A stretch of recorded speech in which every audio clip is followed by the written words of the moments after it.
You're listening to WCAT Radio, your home for authentic Catholic programming.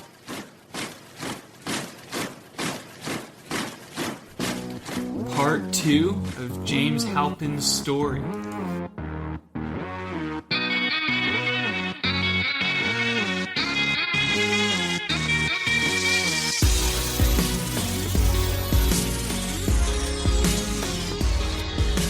Welcome everyone to Polycarp's Paradigm with my friend James again. If you haven't checked out part 1, please check it out. It was amazing. I really enjoyed it, and I think we both did. I'm really just sensing the Spirit's presence in that conversation. Just loved hearing your journey, man. Thank you. Basically, for all of you, where it left off is James became Catholic at Easter Vigil of 2013, and he came home. And he heard those words from the Lord.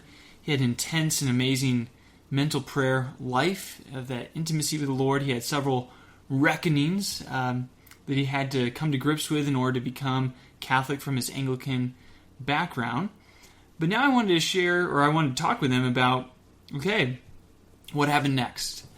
Because the story didn't just end in 2013. He's still here. Yeah, it's been a wild ride. So James, yes, welcome back. Thank you, Eric. Thank you very much. Yeah, there's plenty more growth. That was just the beginning, of course, yes. Right? But it's also, infancy is the most beautiful time of life, right? And so It's so memorable. Yeah, and so just to preface a few more things that will be key is that I was accompanied during that academic year, my freshman year at A&M, by the Apostles of the Interior Life, one in particular, Sister Elena. And the process of spiritual direction and mental prayer just came to discover the beauty of Jesus and the beauty of the Catholic faith and how they come together. And finally was given the grace to assent to that and to entrust my whole life to it there on that day. Yeah, and so I was graced in the following with that, with a great deal of friends, with being part of the flock, with being home. Yeah, and then kind of accelerating out of that, the following summer was great. I don't remember much, but we come to the next year, my sophomore year, and I guess the next movement for me in my life and heart was, I remember coming back in the fall, coming back for spiritual direction with Sister Elena, and her just saying like, okay, well, now you're in the church, like, we need to start talking about your vocation. And I was just like, whoa, hold on now. Like, I just became Catholic. I kind of thought we were going to enjoy this for a little while. Right. I'm only a sophomore in college. Like, I got time. And she was kind of insistent that she saw so much potential in me. And so she wanted to just keep pushing me forward. I mean, She didn't know where I would end up or anything. I mean, she's Italian, right? Yeah, she's Italian. This makes sense. Yeah, she's from northern Italy. That's important. And from the Alps. So College Station, Texas must have been a penance, but it's okay. Good people there. And so anyway, she tells me about this program called Samuel Group that the AVI run. AVI is Apostles of the Interior Life.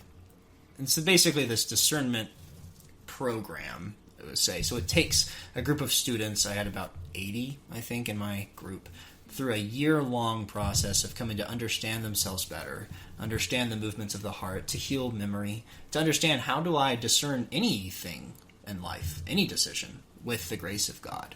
What does discernment look like? What do I need to study, and what does it do for me? What does following peace of heart mean?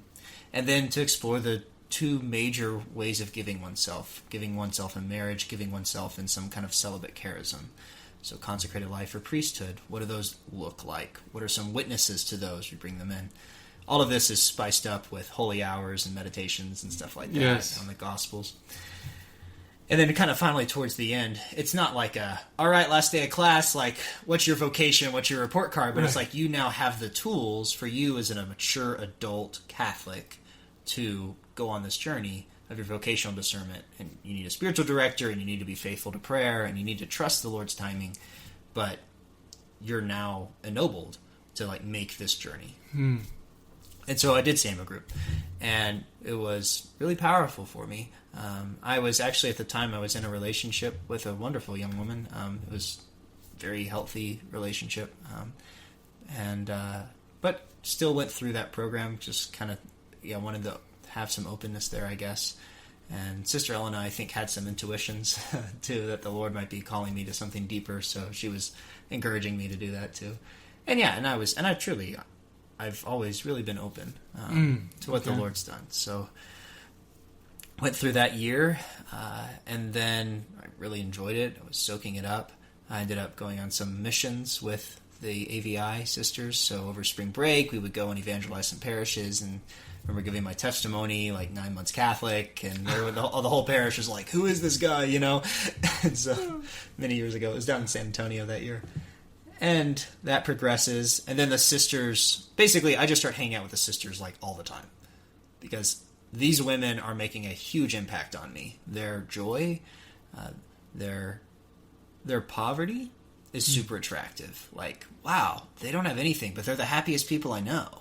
Their obedience, like, they could get plucked up and move across the world tomorrow, and they're okay with that.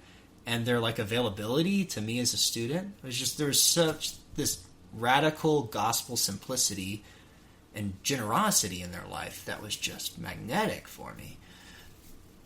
And so, just hanging out with them all the time.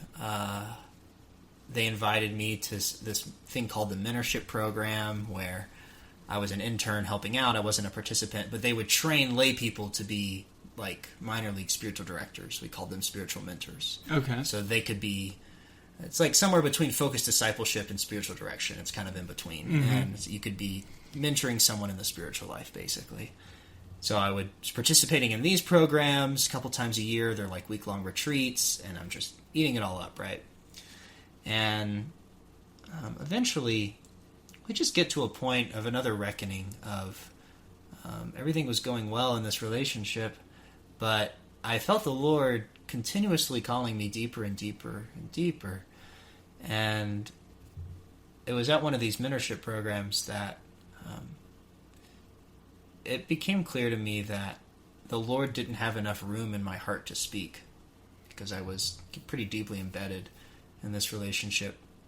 And not that a relationship with a woman is like counter to a relationship with the Lord, but it wasn't what the Lord had in mind for me in that moment of my life. Right. And that's why it was feeling abrasive to my spiritual life. So it was another reckoning, and like with no complaints to this young woman, I just had to say, I know that Jesus needs more space right now. Yeah. And I don't know what that means, and that's scary. And I have like no complaints or anything, but like this has to end for that cause. And that was really hard, but there was a great gift of peace that came through that. And so kind of made that step of conversion. And shortly thereafter, I was at another Samuel group meeting. By this time I was like on staff helping. I think for context, we're now like in the spring of my junior year of college. Skipped ahead quite a lot, and we're in adoration in Samuel group, and I'm looking at Jesus, and I feel the call. I want you to come on an adventure with me to explore consecrated life. It was kind of pretty much his words. And I was like, "Wow, okay, sounds like fun." I was terrified, but you're like, "Wait, what?" But I was also honored. I was like, "Wow, like I get to do like what these amazing women do." Like, that give up everything? I was like, you would want that for me? Maybe? And he's like, I want you to come and follow me in this way. And so I was already so deeply formed with the charism of the AVI that they introduced me then to the male branch of the community. So the community of the priests, of the apostles, of the interior life. Mm-hmm. And they're based in Kansas. That's where their house of formation is. They're ordained by the bishop of Kansas City. They're a very small, young community. And so I started making trips up there, like every break from school, to go visit the community, get to know the men more. I'd met them a couple times before, but I had very little exposure to the community. Mm-hmm. So I started making a bunch of trips and got to know them better. And it just seemed to fit. No lightning bolts or anything. Mm-hmm. And so after I graduated from college, I declined my job offer with Amazon and moved up to Kansas, to a place I'd never been, to go take a risk and to give this a chance. And so that was in the fall of 2016. And so, yeah, I mean, how do you describe religious life? You know, it's a heavenly experience, really, because you're living in the world, but really not of the world, and it feels like living in a different dimension almost, you know, Wow. where I moved with almost nothing. I moved with a few clothes. The community didn't have a habit. We wore clerical attire. Just the habit of the church, basically. So I was going to be wearing business casual for the next couple of years. So it was some of that. Yeah. But I moved with almost nothing, and just to be received by a community of men who barely knew me. But I remember my first visit there, praying a holy hour with them, and just feeling at rest. Like, wow, these are men who get it. Like, they're on a mission for the interior life, just like me. Yeah. Praise God. Like, Yeah. I can feel at home here, you know? So I spent a couple years there in Kansas with them. I went to school at a place called Donnelly College, which is how to describe it? It's not a seminary, but I did my philosophy studies there. So it's like a junior college that's run by the Archdiocese of KCK, and it's primarily geared to give a Catholic education to the poor of Kansas City. Okay. It's a phenomenal place. There just so happen to be a number of these small religious communities in KCK that have men or women that need to study, and so the president started like a pre-theology program, basically. So we started the philosophy program in conjunction with seminaries so that we could study in Kansas City, receive our religious formation from our community, and then later when the time was right, go to the seminary. Oh, that's great. For theology. It was beautiful. And I think I had one of the most unique seminary experiences of anyone I know, because I think we had 6 people in my program. There were about 300 students in the school, from all different aspects of a life of poverty. I was relatively well taken care of. I never really missed a meal, but these people did. Wow. Some of them were living out of their cars. Many of them were here with different kinds of immigration statuses and doing different kinds of labor, and they were just trying to maybe finish their high school diploma or get an associate's degree so that they could get a leg up in the world, And these are the people that I got to spend time with for 2 years. So it was very good for my formation in poverty. Yeah. And then just getting used to the discipline of life of obedience. Like, I have to ask permission to do anything. Literally, that's outside of the normal community schedule. And gosh, wow, that's hard. But you also receive this support in that of I can trust that what I'm doing is good because my superiors discerned it with me. And every time they say no to something that I want, that's a mortification that I can offer to the Lord. Yeah. There's so much merit available in that, and so much opportunity for humility, and so much opportunity for growth in fraternal love, in difficult... I literally joined a community of people I'd almost never met.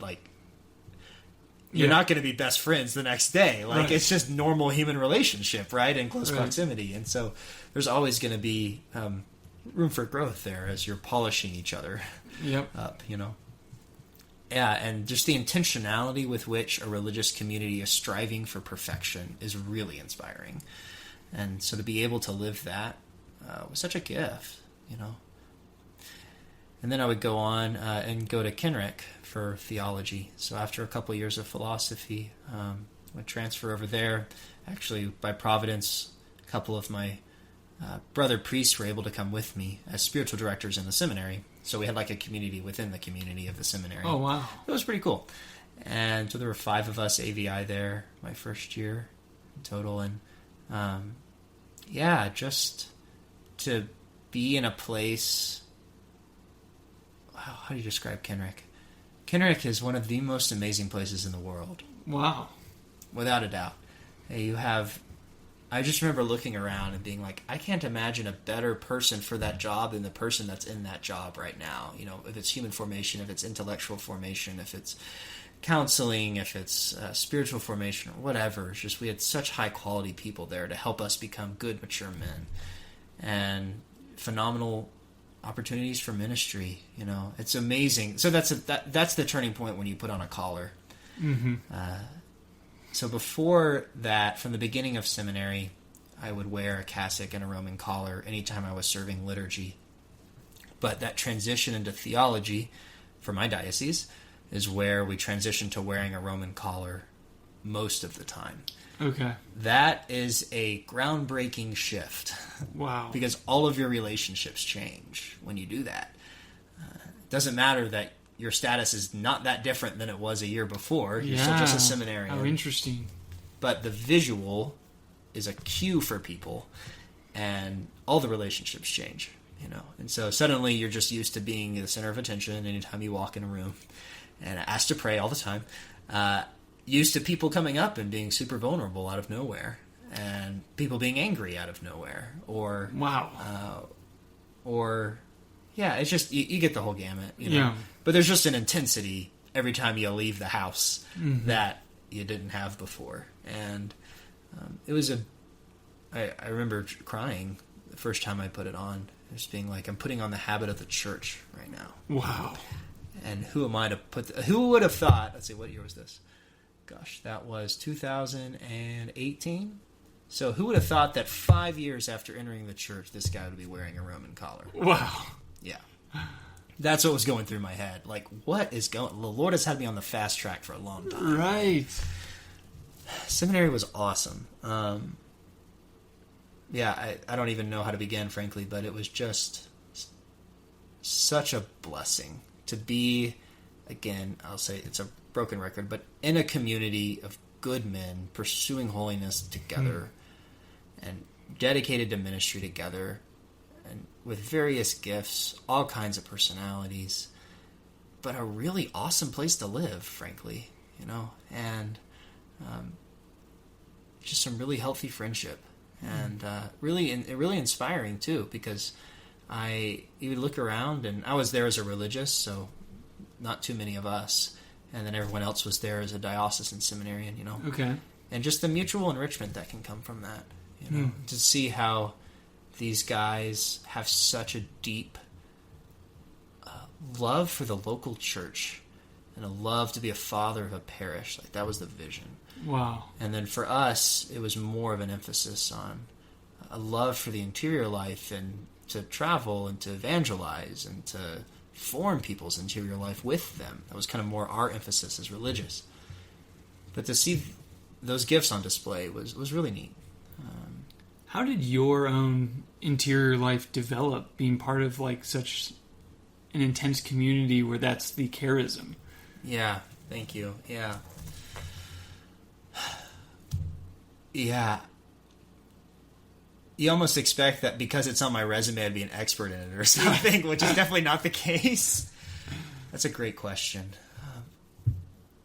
I would say that I walked the ordinary road of holiness. The road of humility, the road of trust, the normal undulations, as Lewis reminds us, ups and downs of the spiritual life. One of my phrases during desolation, I walk upstairs and be like, well, my prayer was dry as toast today. I don't know about y'all. Wow. And then other times where you're just enraptured, basically. It's just like, wow. I went to the third heaven and I'm back. Exactly. And to be to live in a house with a chapel in the basement where you get to pray for several hours a day, you know? And just to be able to lose yourself in that and to trust, like, this is part of my life. Like, I don't even need to schedule it. Like, this is the first thing I do. And, wow. and we're going to not do another thing if we have prayer going on, you know? And to just to be able to breathe that fresh air day in and day out for years. A gift. Yes. You know? Such a gift. I don't really know if I can speak to exactly what the Lord did, because ultimately it's His craft and His mystery, my interior life. But but I can say year by year, I can look back and be like, well, I would never have been able to handle that a year ago. Yes. I would never have been able to handle that 2 years ago. And just as I really have witnessed a growth in freedom and in boldness and in courage and in trust, ultimately, in myself, that I never would have received another way that I can imagine, you know? Yeah. I can see that this was the way that the Lord wanted to give it to me. Wow. Yeah. Okay, so as you're discerning, you spent, I guess, 2 years in the seminary? 3.5. 3.5. So Yeah. you had some time in philosophy before that, 2 years. 2 in philosophy and 3.5. almost 2 in theology. Okay. Okay, yeah. In the seminary. Gotcha. Yeah. Gotcha. Yeah, I was part of a religious community for like 3.5-ish years, something like that. Okay. Coming up on finishing the 4th year of seminary formation. Yeah. Yeah. And speak to this however you want, but how did you discern the next step for you? How did you discern out of that and into your next phase of life? Right, for sure. Yeah, that was not that long ago for me, so that was just in March when I moved here to Denver. It was not a move that I ever expected to be making. Okay. Let me say that. So it was a singular grace given at the Father's pleasure that opened up new areas of freedom in my heart that I didn't realize were kind of imprisoned before, and invited a trust and a boldness and a following in a deeper way than I had yet experienced. So a key in discernment, one aspect of the call of God is He always demands conversion. He always demands some kind of stripping of something bad, and then He always gifts something good where that used to be. Wow, that's such a good way to put it. And so for me, even though this call to leave religious life in the seminary was a surprise, I very much experienced the call to trust. Wow. Because He revealed to me in my own interior life, James, let's go. And I was like, really? Now? Are you sure? I don't really want to. Can we talk about this? Like, we kind of have the whole semester. You know? Yeah. And he's like, James, let's go. And it was a call to leave this situation, this circumstance maybe, but it was very much to go with Him. And that's the principle of formation and maturity for any man. Yeah. Is he moving with Jesus? Wow. And it was going to demand the most radical trust of anything I'd ever done in my life. Much more radical than entering the seminary. Mm-hmm. I've been in religious life for so many years. I didn't have money. I didn't know where I would go.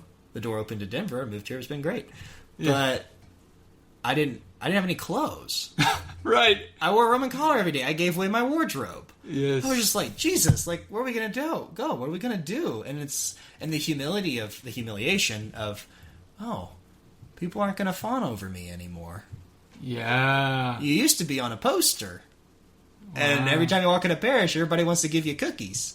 That's not the case anymore when you put on a polo shirt. Wow. And without realizing it, you can get used to that and start enjoying that. You know? Interesting. Yeah. There's a huge temptation to entitlement when you have a position of authority. Oh, yeah. And you live that as a seminarian and a religious, I think. How interesting. Yeah. You just have to watch it. And Yeah. if the Lord is calling you, it doesn't matter. The Lord will free you from that. And how did you know that this was God's voice? Because I myself have struggled so much in different times of thinking I was hearing God, and it was like, well, that definitely wasn't at the end of the day. Mm-hmm. Or, man, that was a direction, I don't know. So, like, how did you navigate those waters as far as, like, I know this is God speaking to my heart versus, like, the flesh of the devil, let's say, or, like, a deception? Yeah, we can pray for Ignatius's intercession since his feast day is tomorrow here, you know. Yes. It's his great gift to the church. I'll answer that in two ways. The first way I think is more important. Does a son know the voice of his father? Prayer truly is personal and relational. When a man or a woman prays personally for time and has a true friendship with Jesus, if we believe we have a friendship with Jesus, that means we believe that we know Jesus. Yeah. So every Christian ought to know the voice of their friend and their father. And it doesn't mean that it's always clear, but it does mean that when your friend or your dad wants to get your attention, he can absolutely do that. Wow. I think that's the most that was the fundamental lesson for me in this move, and that is a fundamental need for every Christian. We cannot live with we cannot live questioning everything. Now, we need to have a holy discernment on everything. However, we cannot live doubting everything. The devil will cripple us that way. And the fundamental truth is that the Lord is my friend, the sheep hear my voice, and they follow me. And it's simple. God is not complicated. Okay. Number 2, the second part of that answer is, in a certain sense, you can never trust your own subjective experience without some objective feedback. And so this was a pretty sudden discernment on my part, but it was one that was also verified in the appropriate, proportionate way by my spiritual director, my formator, my rector. My interior life is personal, but it wasn't hidden to me. It was exposed to those people that had authority over me and who also had a responsibility over me. And when they also confirmed that it was the voice of God, it doesn't matter how fast it is, you go. And you trust that. Yeah. And as I was leaving, my prayer was, Jesus, I could be making the stupidest decision of my life right now. Absolutely. I didn't expect this. Everything seems to have been pointing me in a different direction for the past number of years. But I trust if I'm being a knucklehead that you'll count it as gift anyway. That you'll count it as merit. That you'll count it as love. And that's ultimately all that matters. The freedom to be like, I don't know what I'm doing, but I'm following the Lord. And I'm doing that with a pure heart. And that's all that matters. So yeah, I would want to keep both of those in mind. That if we know Jesus, that's the end of it in our discernment. We follow his voice. And we come to know his voice with time, with mental prayer, with daily fidelity to it. But he's not a fictional blob floating out in space. It's a real person. Right. Who really does take care of us and really does call us and speak to us. And then on the other hand, with great prudence, everyone needs at least a good spiritual friend to filter these things through. Yeah. Because we are fallen. We're not angels. And so these things aren't distilled necessarily. Yeah. And they, in the normal, ordinary way of life, they need to be filtered out from the lies and the other temptations. But the beauty of that is that they're usually clarified in that way. Like even speaking with you as I'm going over my story, as I'm sharing it with a friend, more light is coming in on my own discernment, on my own path, on my own walk with Jesus. He loves things being out in the light. You know, that's kind of his style. He is the light. He is the light. Exactly. He's comfortable there, you know? Yes. And so I think you just trust the very human process of friendship and conversation and the wisdom of the church. Yeah, for sure. James, as you were speaking, I'm just reminded of this verse in 1 Peter. If I can find it real quick. Yes, here it is. 1 Peter chapter 1. In this you rejoice, though now for a little while you may have to suffer various trials, so that the genuineness of your faith, more precious than gold, which though perishable is tested by fire, may redound to praise and glory and honor at the revelation of Jesus Christ. I love that. Your faith is more precious than gold. Absolutely. And that faith is that what you just described, that abandonment, that entrustment. Right. And that's what it comes down to is, do you trust God? Like, do you trust the Holy Spirit? Exactly. Because he loves you and he's worthy of your trust. And what a great adventure that is. And that's what you were talking about last time, is like, that's the adventurous life, the interior life, the life of faith, of entrusting yourself to God and seeing where he leads. Absolutely. There was, I don't remember the author, but there was some devout Jew. She was in Auschwitz, I think, or one of the concentration camps, and people were complaining, her friends, about the terrible conditions, and the bitterness that comes from being trapped like an animal.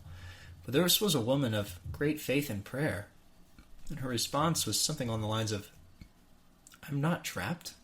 They can't take away my interior life. Wow. I'm more free than anyone else here. She's like, look up at the sky. That's reality. There's no chain fences up there. Yeah. And I can fly in my interior life. Wow. Yeah. So how would you describe to someone who's not used to this language, James, what is the interior life? Like, what do you mean by that? And how do I develop that? Right. I would just simply say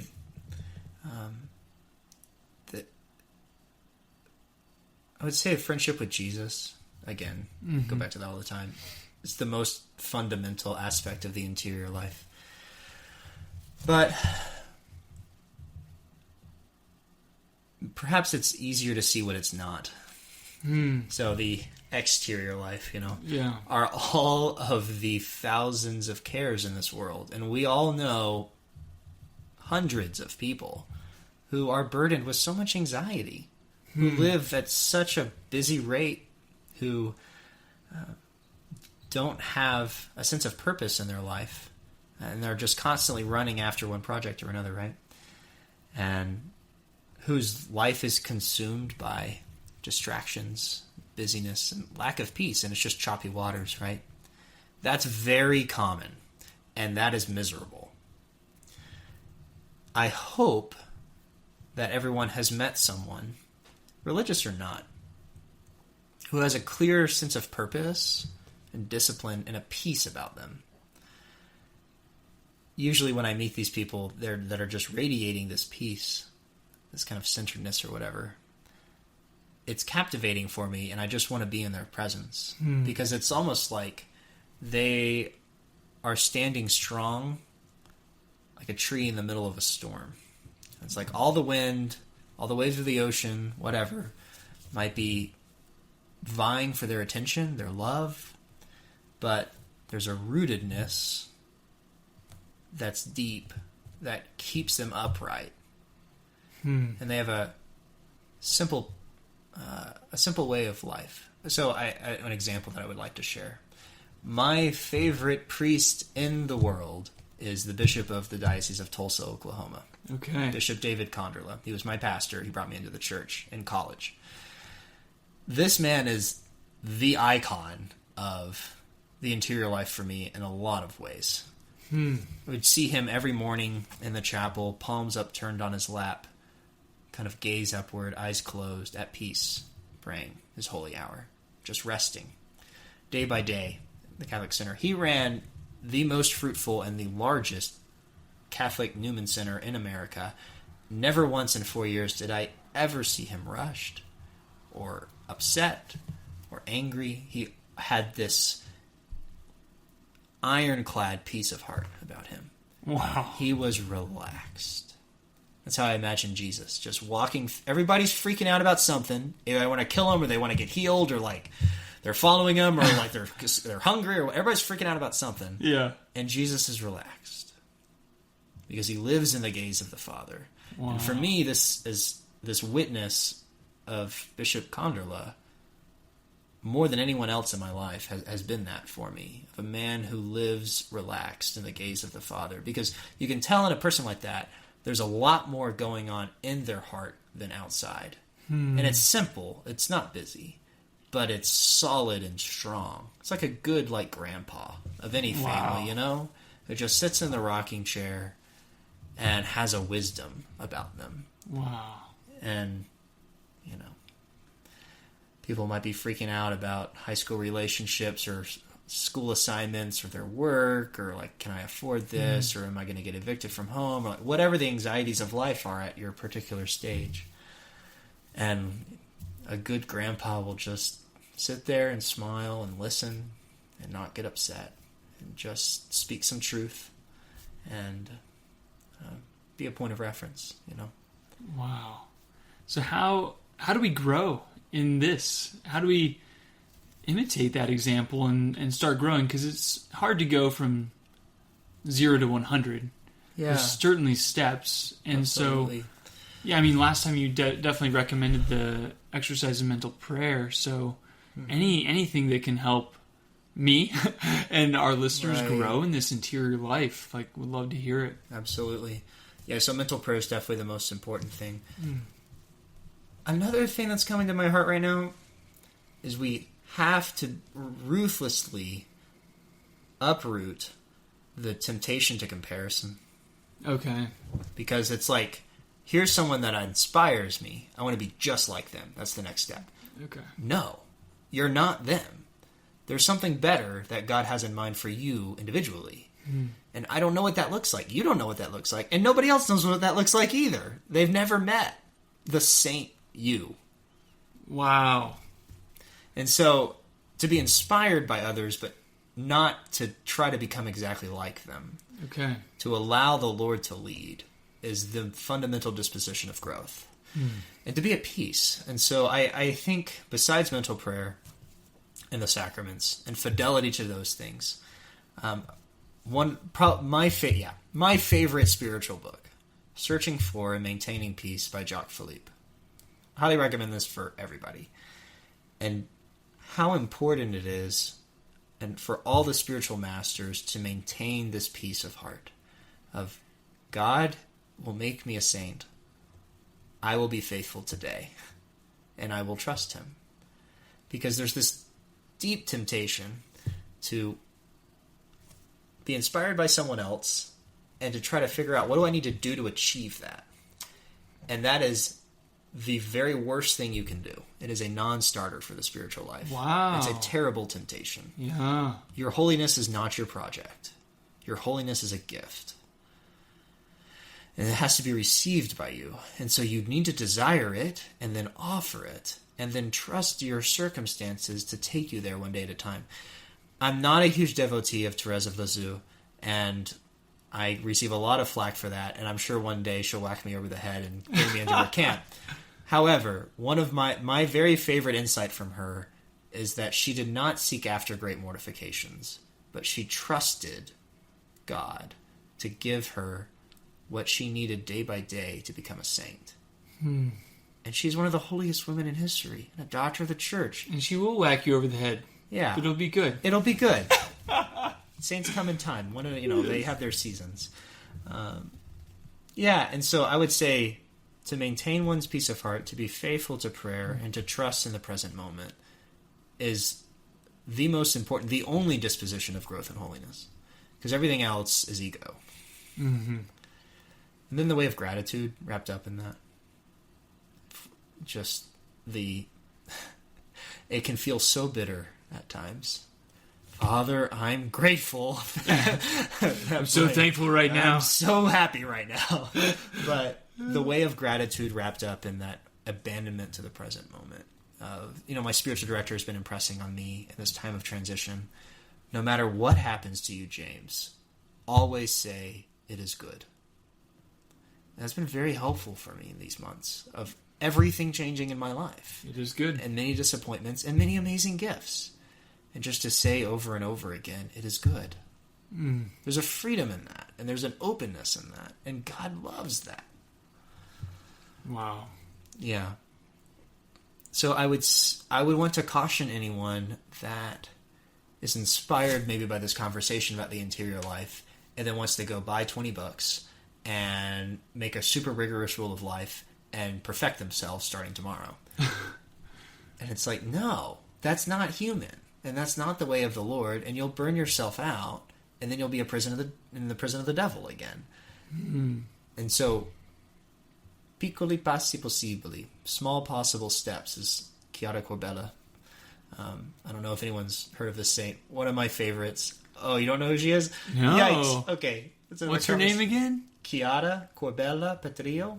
She's an Italian. She died in 2013, I think. She's incredible.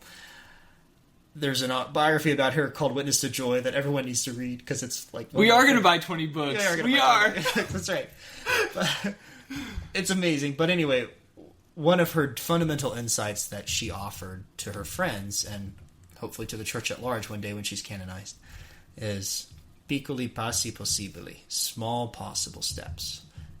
Because that's the way of growth for human life. And we have to love that because Jesus chose that in the incarnation. He didn't choose the immediate way. He chose the gradual way. Yes. And we have to be at peace with that because it's more beautiful when you go that way and when you arrive. You hike, okay, we're in Denver. You hike a mountain. It's a lot more beautiful if you hike step by step up to the top than if you take the gondola. That's true.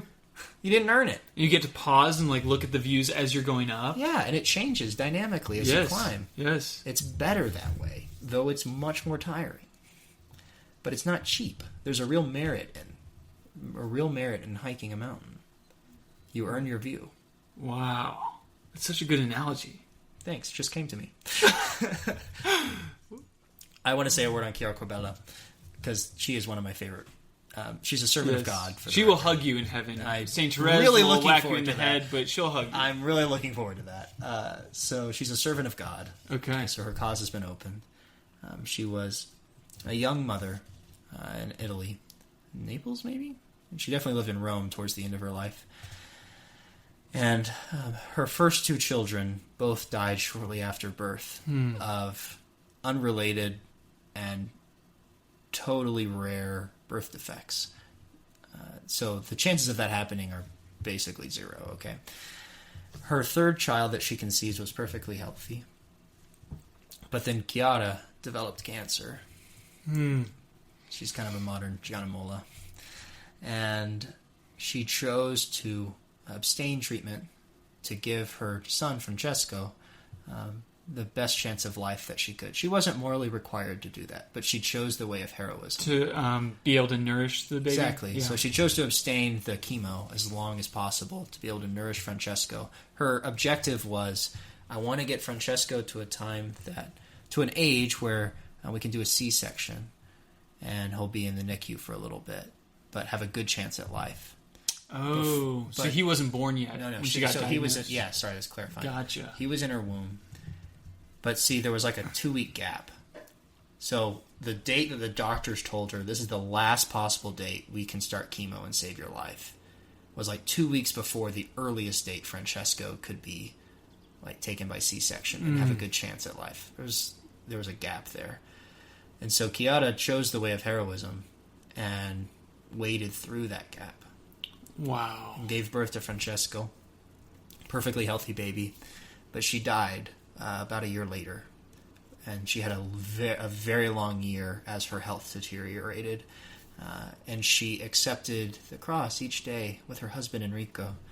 And one of the most famous moments, beautiful moments, Enrico asked Chiara, "My dear, is the cross really sweet?" And she looks at him and smiles and says, "Yes, Enrico, it really is sweet." Someone who knows deep suffering, but lives configured to Jesus. Wow. And sees the goodness and freedom in it. And doesn't need to explain it, but can taste the sweetness behind it. Just like St. Faustina and St. Therese. Yeah, and she ends up passing away. And Francesco, I think he's 7 years old now, yeah. And actually, the AVI have some connections to this family in Italy, and so I've never met them myself, but I know they're friends, I guess. And yeah, the story of Chiara Corbella and the book, Witness to Joy, made a deep impact on me in college, and just hoping in the power of God to make me a saint in the ordinary circumstances of life, one day at a time, trusting in His providence. Wow. And you can imagine God the Father just delights to work that way. Mm-hmm. You know? How much easier it is to have fun with your children if they're not so self-conceited. Yeah. If they're just acting as children and aren't anxious. Because, look, I can take care of everything. Can you please give me a chance? Right. It's like we live in a culture that just doesn't have faith in God. Even if it has spiritual language around it. Sure, absolutely. Because, I was talking to a coworker recently, and we were actually talking about some relatively deep things in life, and they're like, oh, so your faith helps you get through it. And I wanted to jump out of my chair and yell, and I was like, okay, calm down. It was like, yeah, but you don't get it. Like, it's not that it's therapeutic for me. There's a person that I have faith in that helps me, that takes care of things. It's not a feel-good medicine. Right. But if you don't know the person, there's very little aid for you in the Christian faith. Wow. Yeah. Man, James, this has been an amazing conversation. And I loved hearing that story. I always do get inspired by these saints. I do. Yeah. But I'm going to take your advice and not just find a mechanism by which I can... Right. And that's my point. Yeah. I'm not opposed to reading. I love reading. Yeah. I read a lot. But everything has to be within proportion, right? And one thing I'm thinking of, and I was thinking about this the other day, and I'm glad you brought this up, is just how... Listen, I mean, the Heavenly Father, He knows exactly what He's doing. He's created every scene in our... And I think of our life as like a movie. Like, this is scene 2, this is scene 50. Yeah. And it's like, He has perfectly crafted this scene... Right. For His glory and for me to come alive. I love the quote from St. Irenaeus. The glory of God is man fully alive, and the glory of man is the vision of God. Yep. And what an amazing thing. Like, He's put everything, even the trials that come our way, ordered to our holiness, ordered to that life of perfect love. Right. In union with the Trinity and love of neighbor as ourselves. And like, living in that life of love can happen anywhere, anytime. But it's so cool to see that, like, God is all powerful. And every scene, like this scene now of me and you talking on this podcast in my kitchen, it's like a scene from a movie, but it's exactly what... And think about how many factors played the role to get us to meet each other. Oh, yeah. And to be in this situation. It's like, it's unthinkable... The amount, I mean, neither of us thought we would ever become Catholic, for one thing. There's also that. And so, but it's like, and then we both randomly moved to Denver this year, like, and it's just like wild how all of this kind of comes together. And it's like, and it's so simple. And like, we're in this moment and we don't think much of it. It's like, oh, this is ordinary. But then when you take a step back and be like, dang, the Father like was really at work in orchestrating this moment. Right. I can say one detail I wanted to mention earlier. You know, when the Lord says move, you never know what He's lining up. Yeah. So for me, it was critical for me to enter the Catholic Church on Easter 2013. I didn't know why at the time. I'd find out later that He would call me to consecrated life after college. Canon law, in order to take care of converts, has a little stipulation that after someone enters the church, they need to wait 2 years before entering the seminary and 3 years before entering the religious community. If these listeners listen to part 1, they'll remember that I wanted to wait because I was freaking out, didn't understand what was going on. It's like, look, I can wait 6 months, I can come in November. But Jesus said move, and that's what my spiritual director always pointed me back to. Walk with Jesus, don't live in fear. Yeah. And I had no idea at the time that I would graduate college 3 years and a month after that and be free to enter religious life. Wow. I wouldn't have to find a gap job or like figure out something else to do in the meantime. Already, I know that's one way that when the Lord says move, you gotta go. Because you don't know what He's lining up. And at this point, James, see, this gets me excited for... Because I think as you develop this friendship with God and you live this life with Him, you almost start to...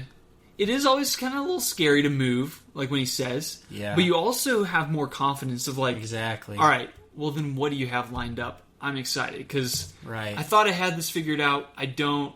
But you got something better, so all right, let's do it. Right, and there's a real sorrow when that happens too in a conversion. Sorrow, and it can be healthy, I think. A sorrow of giving up the good things. Yeah. It's like, but these faces, these people, are no longer going to be part of my life. And that has to be plucked out. And they may not necessarily be unhealthy relationships. Right. I mean, definitely the unhealthy attachments have to go too. Those are the first things to get burned. But the good things too, at least for a time, have to pass. And they will never be the same. But that's the condition for the future. Yeah. That you don't know. Yeah. And so that's my desire as a missionary of sorts here in Denver, as a missionary disciple myself, is to be a witness to living with the voice of the Good Shepherd of like, I'm here because the Lord brought me here, and I gave up everything to come here. That's it. And He has given me everything in return. Yeah. Just today I finally accepted a job offer. I was telling you before this Yes. podcast. Praise God. Yes. But the fundamental disposition of like, I'm here because Jesus invited me, and I don't know why, and that's enough. Yeah. And I hope that my courage can inspire courage in others to trust Jesus, because He's desperate for people to trust Him. Yeah. There are so many small hearts in the world. Yeah.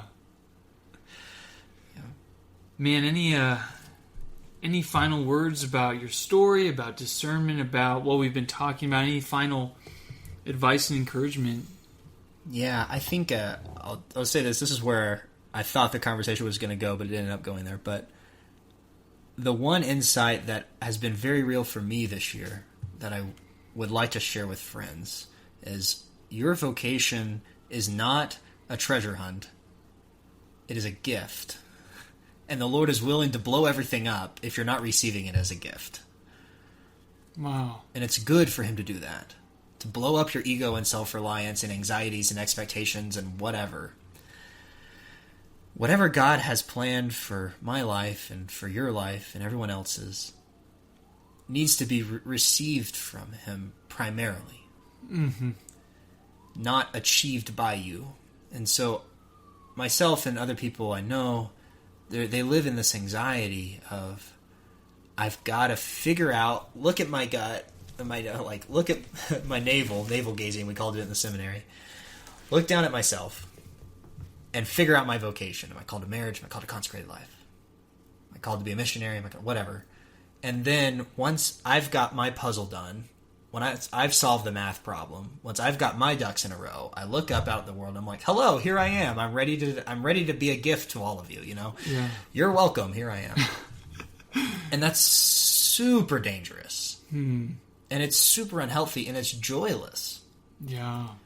And at the end of the day, it's all on you, no matter what happens, because it was your achievement.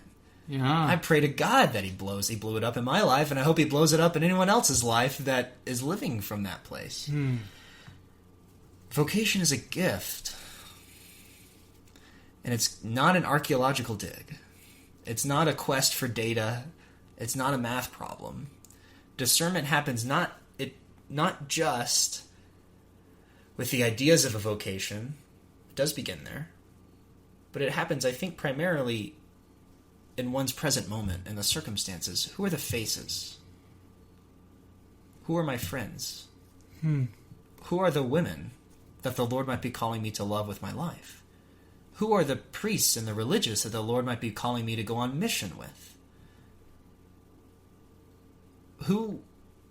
Because all of those faces are the doors that the Lord may open and invite you to walk through. It's always, the love of God is always concrete. That's the lesson of the incarnation, right? Very incarnational. It's always concrete. And so we have to receive His love in that concrete way through the circumstances of our life, through other people, through the faces, right? Yeah, and so that would just be my encouragement. It's like whatever situation that someone finds themselves in, it doesn't necessarily need to be my vocation. What am I going to do with my whole life? But whatever situation as it is, remember this is not your achievement. It's a gift from God. Receive it with an open hand. And then everything else will be given besides. But if you try to grab it, you're done. Yeah. You'll suffocate yourself. Wow. Well, thank you, James. I really appreciate it. And to God be the glory. Amen. Thank you, Eric.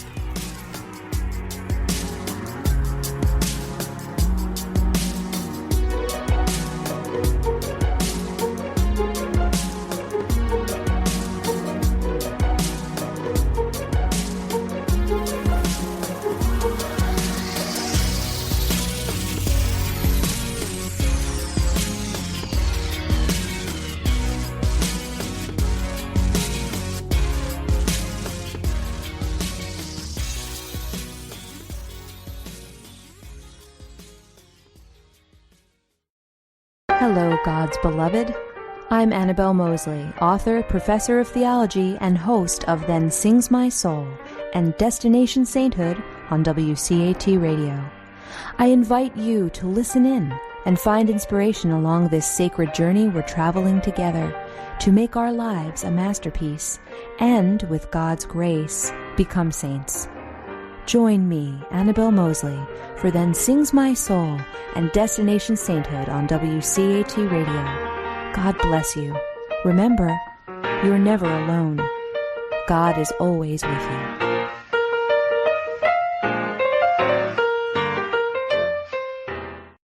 To a production of WCAT Radio, please join us in our mission of evangelization. And don't forget, love lifts up when knowledge takes flight.